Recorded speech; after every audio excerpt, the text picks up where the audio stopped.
Kisah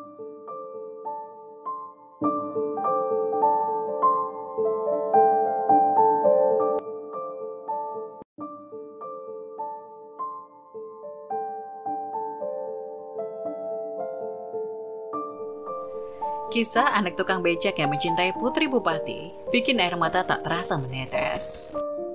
Cinta memang penuh dengan misteri. Dia hadir tanpa diduga. Cinta juga ternyata tidak memandang derajat, jabatan, dan pekerjaan seseorang. Seperti yang dialami sosok pria dalam kisah berikut. Kisah ini terjadi di salah satu kabupaten di Aceh. Diceritakan di sebuah desa, hiduplah seorang pemuda bernama Zul. Ia adalah anak dari seorang tukang becak motor.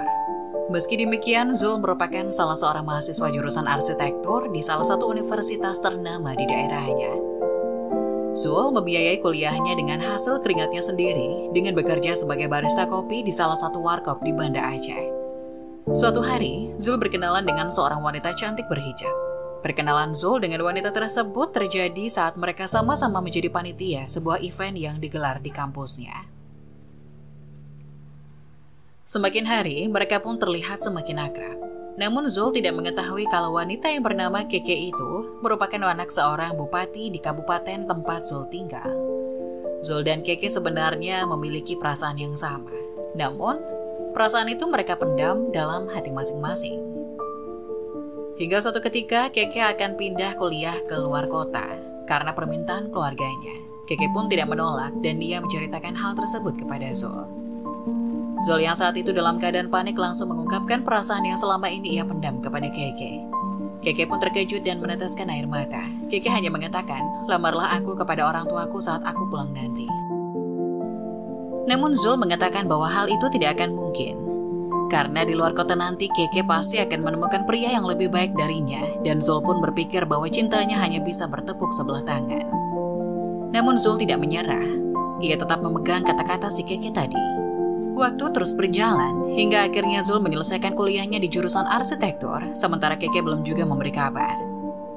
Zul, anak seorang tukang becak yang sudah menjadi sarjana, tetap menanti Keke, anak seorang bupati. Sampai suatu hari, Keke menghubungi Zul dan menceritakan kalau ia sudah menyelesaikan kuliahnya di Jakarta dan berencana melanjutkan S2 ke luar negeri. Zul yang saat itu memang belum memiliki pekerjaan yang mapan, hanya bisa pasrah saat Keke menceritakan hal tersebut. Zul lalu mencoba menyinggung kembali tentang perasaannya yang belum diungkapkan dulu. Dan Keke hanya menjawab, "Datangi orang tuaku sebelum orang lain datang."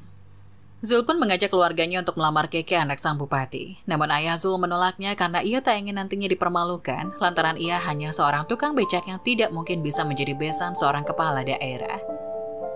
Namun Zul tidak mau menyerah, waktu pun terus berjalan sampai akhirnya Keke sudah kuliah ke luar negeri. Zul tetap berusaha untuk mengangkat derajat keluarganya agar bisa menjadi menantu bupati. Suatu ketika, Zul bertemu dengan seorang konsultan proyek yang sangat besar. Ia pun diajak bekerja dalam pembangunan tersebut. Tapi Zul tidak tahu bahwa proyek yang ia kerjakan itu merupakan milik pemerintah kabupaten. Setelah proyek itu selesai, Zul mendapatkan pujian karena pekerjaannya tidak mengecewakan. Zul pun mendapat bonus miliaran rupiah. Dan dari hasil pekerjaannya itu, Zul bisa membangun rumah buat kedua orang tuanya. Bahkan ia beserta keluarga sempat melaksanakan ibadah umroh. Setelah Zul pulang dari ibadah umrohnya, sang bupati yang merupakan ayahnya Keke mendatangi Zul.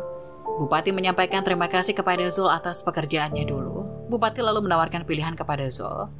"Apa yang kamu inginkan dari saya?" katanya. Zul pun menjawab, "Saya tidak ingin apa-apa. Saya tidak ingin harta dan kemewahan dari Bapak. Saya tidak ingin jabatan apapun dari Bapak. Namun jika saya boleh meminta, saya ingin memperistri anak Bapak, Keke," kata Zul. Sang bupati kaget bukan kepalang karena Keke masih kuliah di luar negeri. Sang bupati pun berkata, "Jika kamu benar-benar mencintai Keke, datanglah bulan depan ke rumah beserta orang tuamu untuk melamar anak saya." Zul pun gembira bukan kepalang. Ia langsung menghubungi Keke untuk menceritakan hal tersebut kepadanya. Namun apa mau dikata, ternyata takdir berkata lain. Keke mengatakan bahwa ia tidak bisa menerima Zul karena ia sudah memiliki pilihannya sendiri, seorang dokter dari Jakarta. Zul sangat kecewa karena perjuangannya selama ini sia-sia, namun dia beranggapan kalau ia tidak mungkin memaksakan sesuatu yang di luar kuasanya. Nah, bagaimana menurut sahabat semua? Bila ada pendapat atau masukan, silahkan tulis di kolom komentar ya. Jangan lupa berikan like dan share juga, lalu klik ikuti bila menyukai video ini. Terima kasih.